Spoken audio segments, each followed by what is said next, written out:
Right. Sorry. God damn it. Raph. James. Just picking up a thread.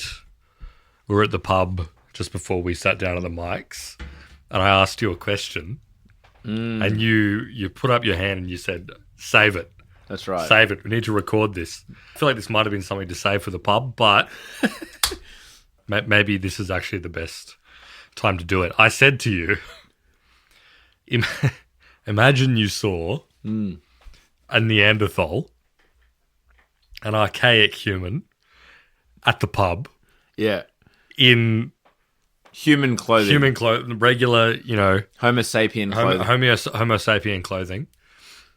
Do you reckon you'd clock it as not human? Well, do you reckon one would clock it? I think that I would be aware that in my presence is another. Someone from the enemy tribe, perhaps. Yeah. But, if they were still around, I could see there being a sleeper cell. My understanding of history, and like the prehistoric history, is that they were smarter than us, right? But smaller. This is a terrible misread. They were not smarter than us. They had larger brains. That's pretty good. They had bigger brains, but I don't think they were smarter than us. I think we did outfox them. But they were dumber than us? Yeah. And we took them out. We took them out because we were smarter. The smartest person always outfoxes. I'm going to actually, you know what? To confirm this, I'm just going to... I know we've done a few ChatGPT asks, but I might ask Claude and see what he reckons. What they reckon. Sorry. Well, Claude is a male name, but I appreciate that, Okay, sure. All right, here's what Claude says. It gave me a really long answer, so I'm just going to bring out a paragraph that I think is representative. A Neanderthal in a decent suit, properly groomed, would likely register as, well, let's just say ethnically ambiguous. They probably clock as vaguely Eastern European or perhaps from one of those hardy mountain populations, Georgian, Armenian, maybe even possibly even a robust Ashkenazi type. Okay. The brow ridge would be pronounced, certainly, but walk through any working-class neighbourhood in Glasgow or Naples and you'd see plenty of foreheads that could crack walnuts. That's a crazy thing for AI to tell me. It's going harder. I mean, sorry, slight diversion, but the last thing we asked Claude was about Lithuanians. And what was the term it used about bells? It said that the Lithuanians were a brave and hardy people. No, but... And it said they had balls the size of church bells. So I feel like Claude, they've got something They've juiced it. They've juiced it too hard. They've tried... The anti-woke algorithm has gone too hard. Anyway. I see Claude as a female name. Okay, sure. In France, I believe that it's Okay. You know what? I'm not going to fact check you live in the air. I'm not going to ask the AI anything. If you have strong thoughts, there's some paleontologists, anthropologists, studiers of ancient humanoids. We're obviously very interested in this because we talk about the drum circle in the cave and whatever. Of course. I mean, there's an innate thing within humans where we recognize like an alien. Humans are scared of spiders, right? Yep. Snakes. But spiders in particular diverged from other animals a long, long time ago. Like, by the time the dinosaurs were around, spiders had been around a long, long time. Okay. And, we have this aversion to spiders. It's an alien-esque vibe. Snakes and spiders, yeah. I mean, do we have an aversion? I think we do. Yeah, but I feel snakes are less scary than spiders. I don't know, but snakes pop up in, the Adam Bible. and Eve. Yeah, the Bible. But that's because Egyptian myth. But we anthropomorphize snakes, whereas I feel like we do that far less with spiders. That's probably true. Yeah, we give them personality. Spiders are a little bit different. Anyway, this has been an insanely long intro. If you have any special thoughts about whether you would recognize in the end of the pub, and don't be smart with us and say that you've got a mate who blah, blah, blah, blah. Yeah, a Polish mate. We're talking seriously here, folks. Would you or would you not recognize Neanderthal at the pub? Or with today's kind of, dare I say, inclusivity, be like, oh, it's just another person and they're fine. We accept That's just a guy. Let us know.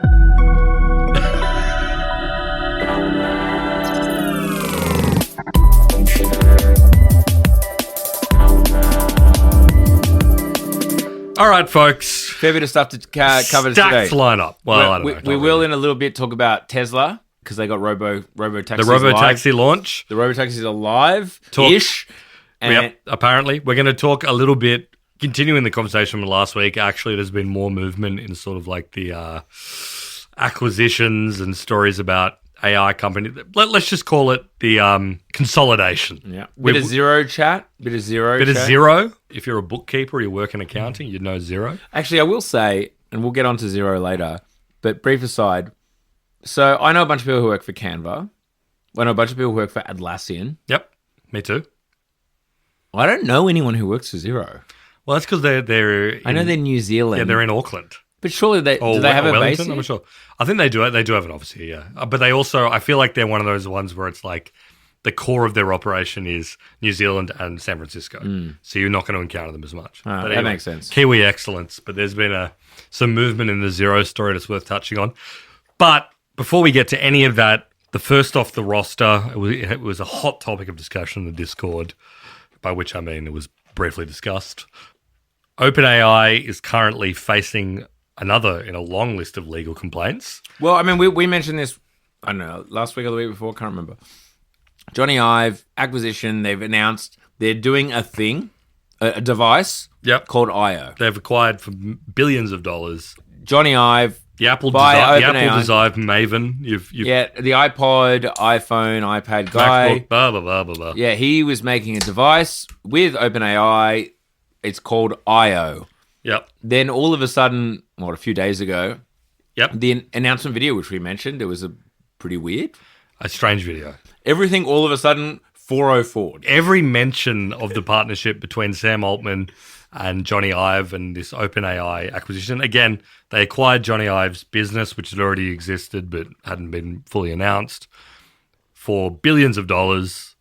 Every mention of it was scrubbed from the OpenAI website. It's funny, the first assumption that people had when they noticed this, because there was no announcements about what was going on, was that it was off. The deal was off. This is the importance of comms, folks. This is why you pay comms, guys. It's the importance of comms, but it also, I think, is an indication of how bizarre a company OpenAI has been. Yeah. Like, they have gone through the drama that you just don't expect from even other tech startups, which are the weirdest pointy end of the business community. You know, they've had Sam Altman being sacked and brought back. They've had all these different lawsuits. They've had... Yeah, like using the voice of Scarlett Johansson and just all this weird stuff. Like, yeah, there's always a weird story going on. So people thought it was within the bounds of possibility that this multi-billion-dollar deal had just collapsed at some point. Yeah. And rather than announce it, they just deleted all trace of it from the internet. We were given that there was literally no explanation. It was like we were left to our own devices. Yeah, exactly. And people love to speculate. But no, it turns out the reason they're doing it is because they are being sued. They're facing legal action. I'm not sure. It's not fully clear where they're at in terms of the complaint stuff. But it's serious enough that OpenAI have decided to delete all mention of this case. And the core of it is that there is a company called IO. IYO Genius. is how it's spelt, which is also working on some sort of AI natural language device. I believe their one is like a headphones based, like a kind of AirPods E type form factor. Basically come out and said, you've stolen this branding and idea from us. Yeah. Because not only just like you Google searched like cool wearables that are AI enabled, the allegation is that they came to OpenAI saying, we have a cool device that we think we should partner with. And OpenAI said, allegedly, sorry, no, they're not alleging this, but like the vibe is, and Sam Altman said, great idea, I'll get Jony Ive to make that. And fuck you. And we're going to use the same name. And we're going to use the same name because it's so cool. It's IO, that's killer. Get the fuck out of my office. That's the story that this guy is telling. And obviously, it was a serious enough legal engagement that, as we mentioned before, they've deleted all traces of it from their website. Again, before we even get to dive into the legal stuff and what's happened since, again, crazy stuff. You can't imagine that happening.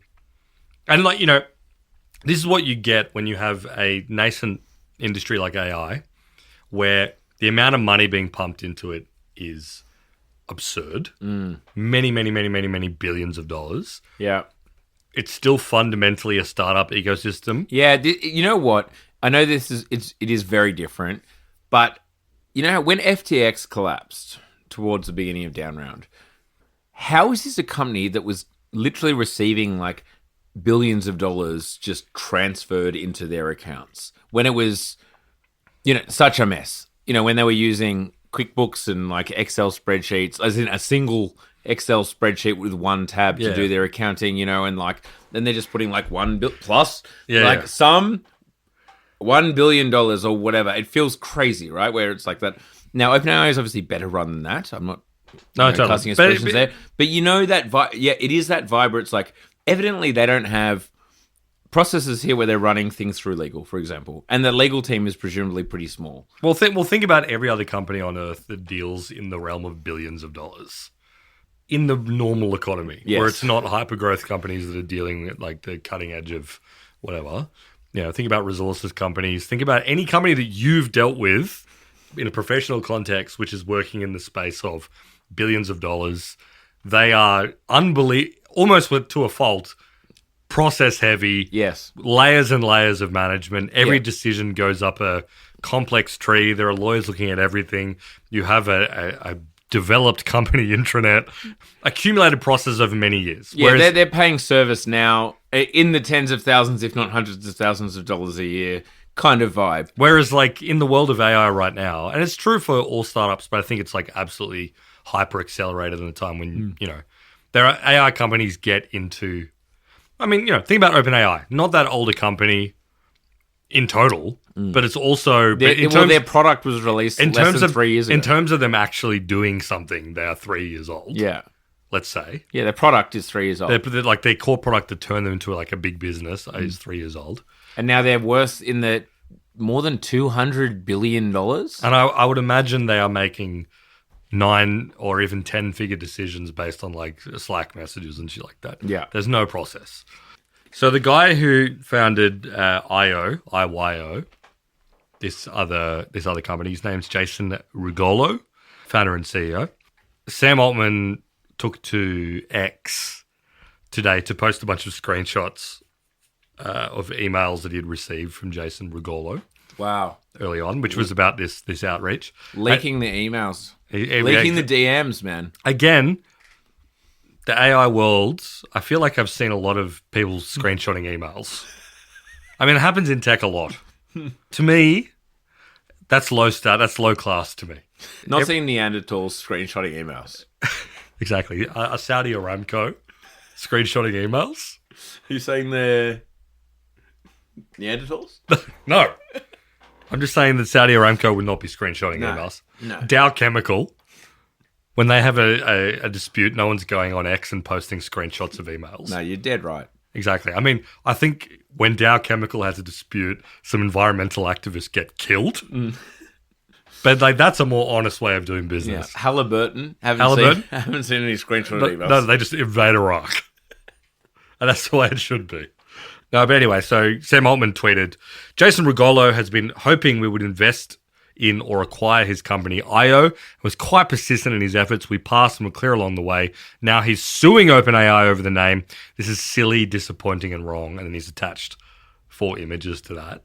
Dare I say, I don't want to be accused of any beers. Beers? Beers, it's a suffix. A little bitchy. Oh, right. Again, but it's Sam. We've been in this. I just like, I don't. Nobody thinks at this point that Sam Altman is a totally honest broker, honest dealer. Everyone that works with him seems to think that he is a habitual bender of the truth. And, tells people what they want to hear and then goes behind their back, blah, blah, blah, blah. But he's just gone the screenshot of the emails. Anyway, read them out. I'll read them out just because the only reason, and I mentioned this because you haven't heard them yet. No, I haven't. I'm hearing this the first time raw. The reason I want to bring it up... Because I don't like to dabble in other people's business, right? Yeah, I'm totally with you.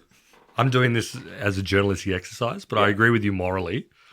Never read someone an email that was you were not on the At least BCC. At least BCC'd on. And even then, Even then, honestly, BCC, sometimes you should avert your gaze. you shouldn't read it unless you're given explicit permission.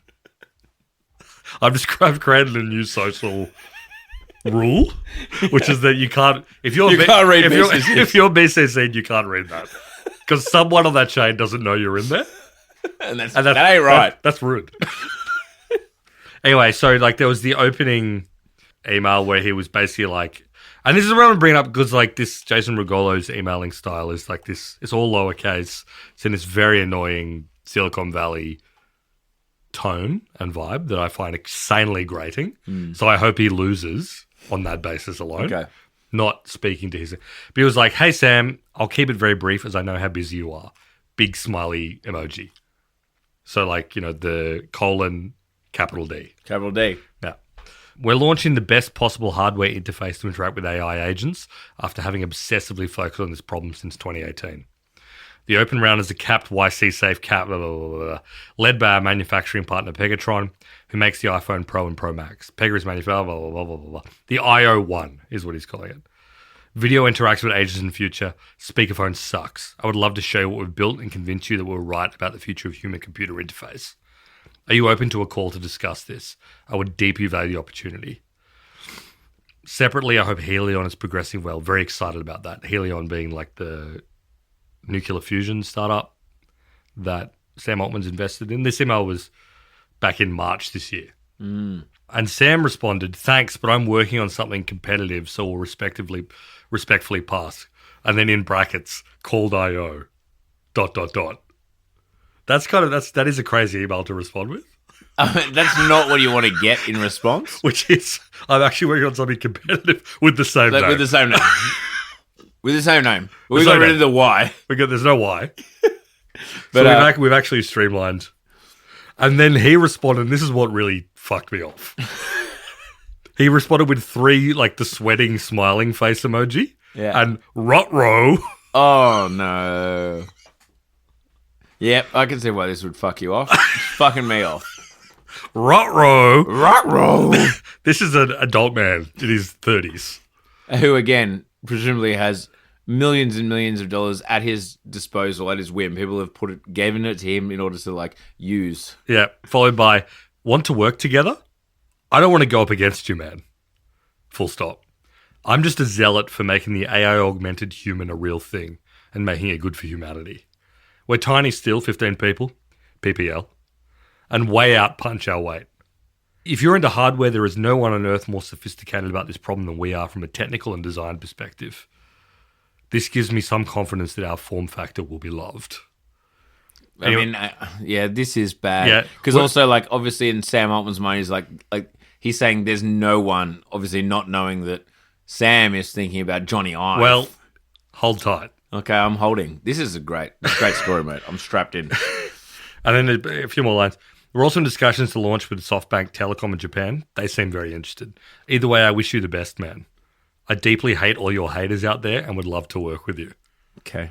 I'm a huge fan. Smiley face. You didn't need to even say I'm a huge fan. That was implied. OpenAI is so awesome. Best. Oh. And then Sam Altman responds to that with, let me chat with Jony Ive. He's the one driving this. Oh, no. It gets worse and worse for him. But then we skip to... I'm not going to read all of these because, like, this is... You'll probably listen to this. Because we were BCC'd. We were BCC'd and this wasn't appropriate. And there's other emails, but this one I do kind of have to read because it seems like the next screenshot comes after Jason Rugolo did a demo for them. So at I feels like in some point in the interim, he has actually done. Yeah, he's come in, he's done. He's come in. This is May, so this was the other one was in March. Yeah, see, I mean, before you continue, after email 1, that is when in a normal organization you just send it to the lawyers. Yeah, and you'd be like, "This could cause some issues. Let me know." Yeah, you don't want him to come in. Well, I mean, you don't want to even respond with that first email about saying like, yeah, we're already working on something called the same name as you. See ya. Like, that's already, again, have lawyers deal with it then. Go on. Anyway, sorry. Maybe I'm too institutionalized. Yeah. So he's come in and he's done some kind of demo of Xero. Yeah. So he sent an email to Tang and Peter Willinda, and I believe Tang is like that Jony Ive offsider. He was like a former Apple guy. And then Peter Willinda, who is at OpenAI.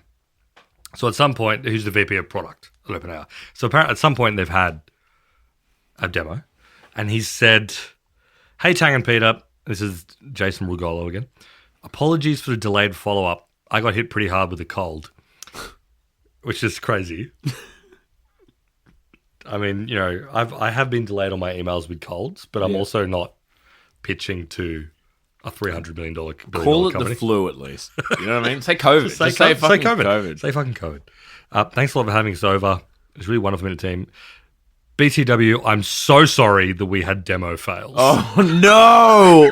No, Jason, no. And then he goes, how embarrassing. Sweating emoji face. Oh, yep. Number one, Peter's fail. We've root caused the issue with Peter's fail. Blah, blah, blah, blah, blah. Apparently we increased it too high for soft voices in quiet rooms. It was a total own goal there. Tang's fail. As for Tang's fail with the Babel app, it's still a mystery for us where that horrendous lag was coming from. It wasn't there before, and now it's gone. Oh, this is We're putting so in bad. some tooling so we can watch the latencies in the stack in real-time future. It's all working now if you all are up for a re-demo sometime. No. Just, Tang, please let me know how you and the team are thinking after our meeting. I'm very bullish on OpenAI and would love to find a way to partner up. He's bullish on OpenAI? Well, get in. He reckons that OpenAI is going to be big. I think this was in May this year, so 1 month ago, when it's already a $300 billion business. You're bullish, are you, brother? I think launching together what we built as an early developer kit with screenless agentic interaction would be an awesome opportunity. Again, I'm not going to go into the rest of the email, but basically in the next email, there's like a CC where someone was like, I don't think there's a fit. Their device is very orthogonal to ours and doesn't really work. They offered that we look at the IP, but I don't think there's anything there. And Tang knows their engineers and doesn't think we need them. Man. Which is, brutal. It is brutal. This is why you can't read something you're not CC'd on. Yeah. Because he has posted these screenshots as a humiliation. Yeah. I feel sick reading it aloud on my podcast. It's a humiliation ritual. Yeah. Not unlike something you may see at Bohemian Grove. That he's obviously recently been invited to. You don't want to send the email where you send multiple points about why your in-person demonstration failed. Yeah, one of the points being like, we're still trying to get to the bottom of it. But it works now if you want to meet again. Yeah. It's not good. As well as the fact that obviously like you go to someone like OpenAI because you're looking for an acquisition because you possibly can't see any other path to exit, let's be frank. I mean, whatever. And this guy, Jason Rugolo, has tweeted, we're not going to let Sam and Johnny steal our name, which has currently achieved 70 favorites. Okay. So pretty, not huge. Also, sorry, and just to be clear, because I didn't mention at the beginning, I.O. is like, it's a Google spin-out. It's a Google X spin-out. Yeah, it was out of that Google X. So it was one of those things where, Google X was obviously like their experimental lab. This guy was obviously there and he spun this out into this own thing that he's running. And who knows what like the politics of that is when Google decides that, doing that internally or whatever. Well, I think it's like Google own a percentage, but they're then able to get like outside funding and spin it off, blah, blah, blah. Anyway, who knows? But I mean, the point I want to underscore is A, catty email screenshot drop, but B, putting aside the legitimacy of the complaint and whether, whatever, I think, obviously, Sam Altman obviously wanted to demonstrate they were already thinking of it from the very first email where he said straight up, we're already working on something that has this name. And it's a nuisance case. And but it is also, again, it doesn't. OpenAI is a drama magnet where it's kind of like, you've started a deal with one of the most legendary designers of all time, multi-billion-dollar deal. You've said that you want to build basically the successor to the smartphone. Yeah, and now you're screenshotting emails. And now you're screenshotting emails. Like, maybe you're the drama. That's not, this is not something that happened when Apple was making the iPhone or when, Microsoft was building Windows. Yeah, it's unbecoming for It's very unbecoming. It's not a good look, folks. I mean, I feel sorry for all of them. I'm sorry that I had to hear that. I'm sorry that everyone had to hear that. We were all BCC'd. It's okay. Just like, we all acknowledge it and just let it float past like a cloud. Yeah, exactly. We're like one of those drama YouTube accounts, right? Yeah. You know, they talk about arguments between influencers and shit. That's what we've become. And if you've been listening since the beginning, I hope you take now to pause and reflect on just how seriously the quality has declined.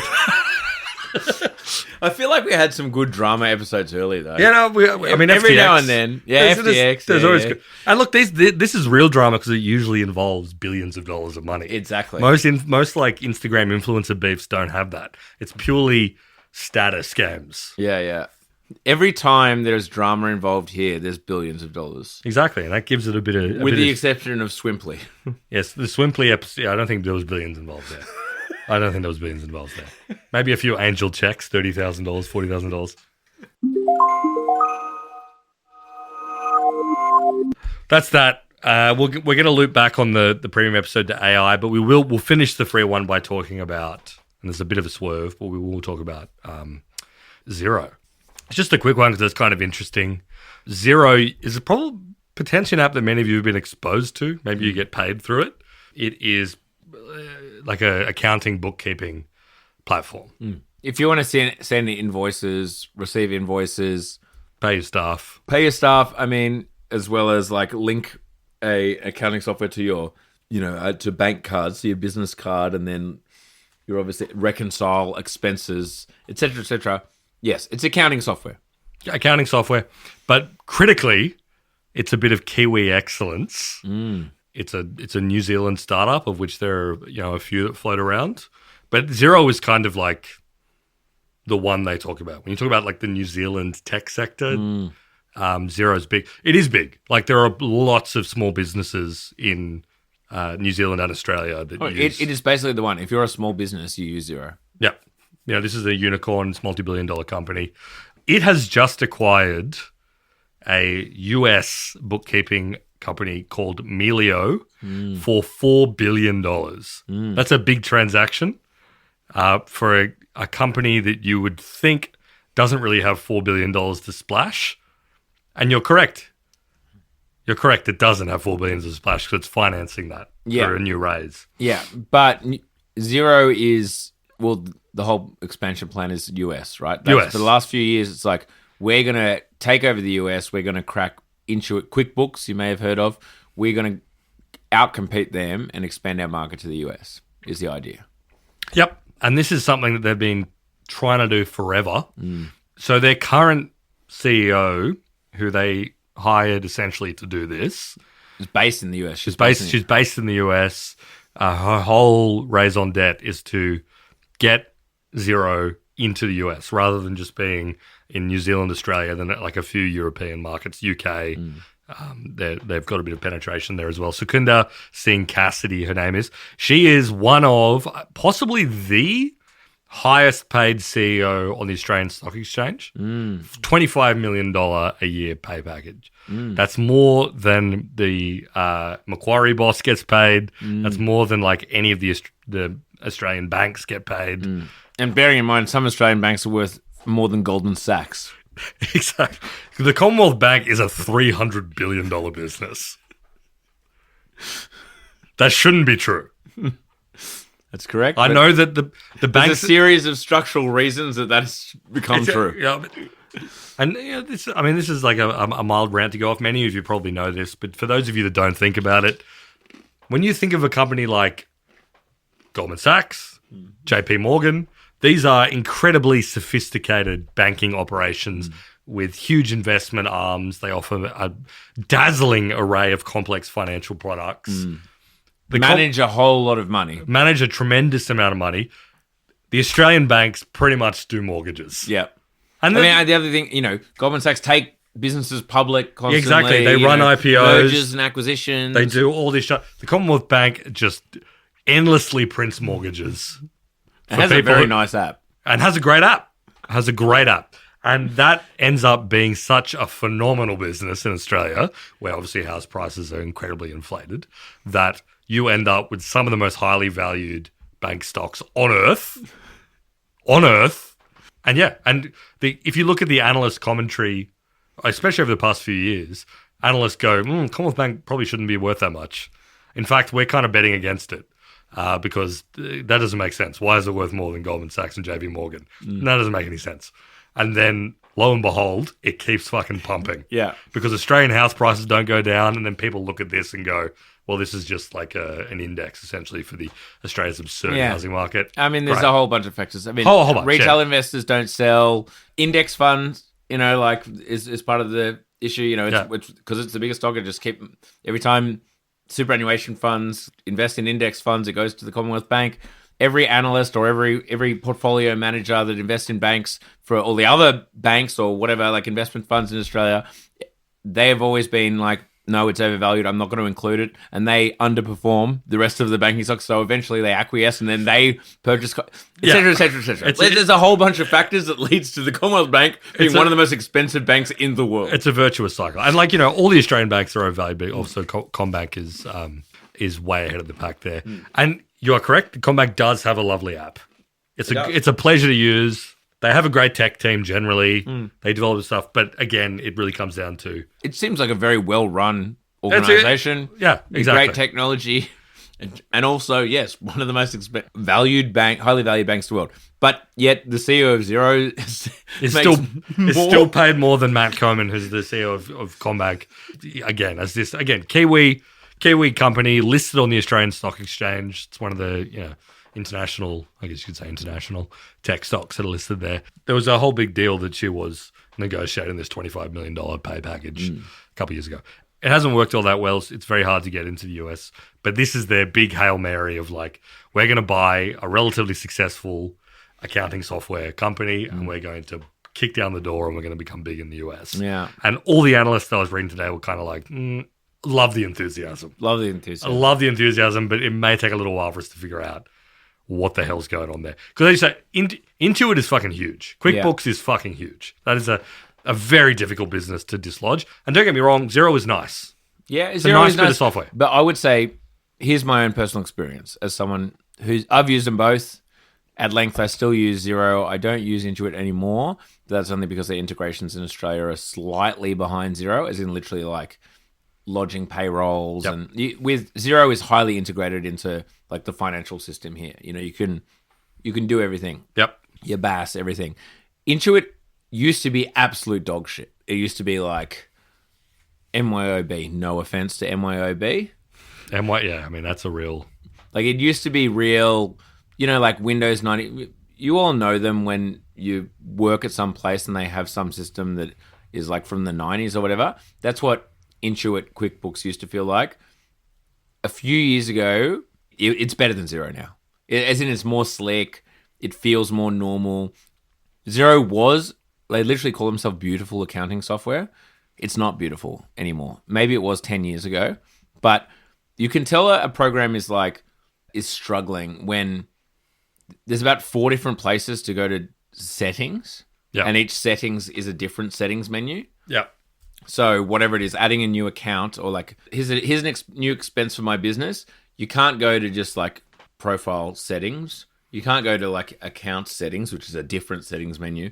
You need to kind of know where to go, preferences, advanced settings, and then you're in a whole nother settings menu. And that's where you can finally add a new account. Like, it's one of those things where like the company is so split up that there's 4 different settings menus. Yeah. That for a user, you're just like, I have no fucking clue. What are these things? And this is where they're going. And Intuit has MailChimp. Yeah, they do. I don't know how that's going. Yeah, I wonder too. I haven't heard much about MailChimp. I don't, obviously it used to be that MailChimp dominating podcast advertising for a while. You don't hear about it as much anymore. No, you don't. I still occasionally unsubscribe for things that are through the MailChimp UI. They come, yeah. Yep. Yeah, Intuit QuickBooks, and then like TurboTax is the other thing. Yeah. I mean, but that's TurboTax is... I think it's for individuals or whatever. Yeah. I mean, this is the whole that's thing. right. In America, in order to do your tax, you have to pay a third party. They currently, because they in the US, they just ran a trial where you could go straight through and do what we do if you want. If you're not going through an account, you can just go to the government. You just go to eTax and run your own accounts. Yeah. They did a trial of that and it was good, but I think the Trump administration just nixed it. So that you had to use a third party. Because TurboTax spends an absurd amount on lobbying to make it so it, Regulatory capture, folks. We love it. we love that. Anyway, yes, Xero, they're trying to get into the US by But acquiring a plugin. It was a down round, by the way. Apparently, that plugin in 2021 was worth 6.5 million and a billion, and they bought it for 4 billion. So, yeah. And here's the quote from Sin Cassidy, the CEO. What does great US scale look like? This is when she was talking about this acquisition. It looks like more customers that are worth more and do more with Xero. I agree. What does scale it down round look like? It looks like when more customers listen to down round and then upgrade to premium. And then she said after that, I know that's very simplistic, but it's actually the guiding principle that has led our investor strategy. More people using Xero for more reasons. That's pretty good. Anyway, good luck to you, and I hope you justify that $25 million pay packet. If you're listening, guess what? The aim of Down Round was to get more people to listen and more people to sign up to premium. And we're going to say one more thing about Xero. This is a specific upsell just to her. Just to her. We're going to say another thing about Xero in our premium episode. And it's going to be the most red hot piece of advice you can get. And actually, you're not going to hear it unless you pay for the ultra premium. Ultra premium. That's right. That's not facts. We don't. Who knows? We've got powerful enemies. That's true. You may or may not hear it. You may or may not. Yeah, exactly. Yeah. Let's cover our bases. Anyway, whatever. Sign up to premium if you want to hear. We're going to talk about Tesla, the new Tesla trial. We're going to talk about Waymo. Also released a study about scaling autonomous vehicles, which is kind of interesting and related to the Tesla thing. Yep. And then we're going to have we'll top it off with a bit of chat about. There's a bit more going on in the world of AI acquisitions and consolidation, as we've flagged in the episode. So that's red hot. If you are not a premium subscriber to Downround, well, boy howdy, you bloody should be. Yeah. Head to www.downround.net. Then click on one of the various animations. It's not a traditionally designed website, but I'm sure you'll find the button, folks. And we'll see you on the other side of the paywall.